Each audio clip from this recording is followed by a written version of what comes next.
As I've got older, there's something I've noticed. Under enough pressure, even good people are hard to recognise. There was a moment in hospital several years ago that it helped me understand people under pressure. It was Sunday evening in winter, and I was with my 2 children on a hospital ward, the children's ward. I had my 7-year-old son in the hospital bed. He was having a medical treatment he needed every 2 weeks, and had been part of our lives for several years. Next to me was my 5-year-old daughter. There was no childcare. The hospital playroom was closed, and she'd been with us for 10 hours. Part of me was worried about my daughter. She was bored, restless, and tired. Part of me was thinking about my son. The treatment had been delayed, and the pumps, the medical pumps, kept sounding. And every time they sounded, I needed to go and fetch somebody to reset them. And I was thinking, is he comfortable? Is he coping? What's happening next? Around us, the ward was full. Machines kept sounding.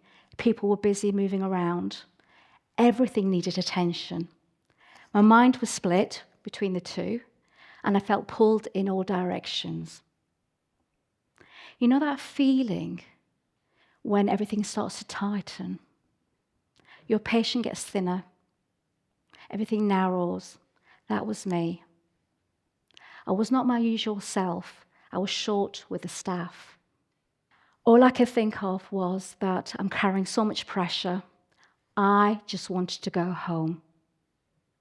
Somewhere along those long hours of waiting, all I could feel was pressure. Then a nurse that was not caring for us walked past. She noticed my daughter looking at a cartoon character badge around her neck. She stopped, and without hesitation, she took it off, knelt in front of my daughter, and put it around her neck. And she said, "You can keep this." Small gesture, but the effect was immediate. My daughter's face lit up. For the first time in hours, beside the boredom and waiting, she has something else to think about. And I remember thinking at the time, life is brutal, but it's also very beautiful. Somebody had noticed us. Somebody had seen us.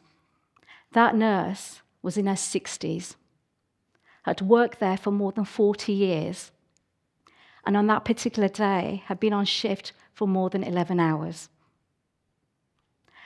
And what I remember, as well as her kindness, is the effect of her kindness on me. I remember there was a shift in me. I started to soften. I didn't feel alone carrying everything. I felt the pressure softening. And even though it was a long, exhausting day, I felt I could cope with the day with more ease. That bit of attention from another human being allowed me to cope, and I spoke more calmly with the staff, and I just coped better. I just felt more present. It made me think, what does pressure do to us? And when the pressure builds, we go into coping mode. Our world gets smaller, our attention narrows, and this. We stop seeing people clearly. We see them quickly. And that could be your child, your partner, your family, people you work with, and even strangers. We see fragments, what looks like coldness, rudeness, withdrawal, a sharp reply. And sometimes we look back and realize we were reacting to somebody's pressure, not their character. More than a decade later, my daughter and I still think and talk about that nurse.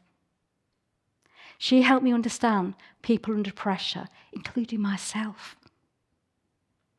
And what I learned was how to manage myself under difficult moments, more hospital appointments, stressful conversations, times where I could feel tension building into my body.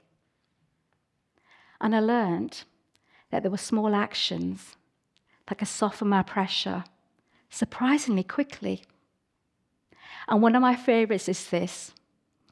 It's a sigh of relief. And it's something you can do with me, or you can observe.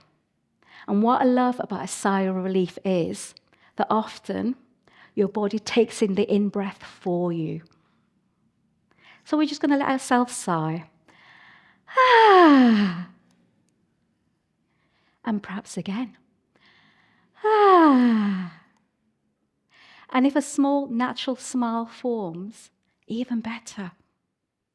And if from that smile it turns into laughter, it's more signs that we're softening. And why does easing our pressure, softening our pressure matter? Because we're all trying to reach someone, perhaps to support them, teach them, work with them, and sometimes simply to coexist with them. And when we soften our pressure, we can see people more clearly. There's a wonderful word I love in Hindi and Urdu, sukoon.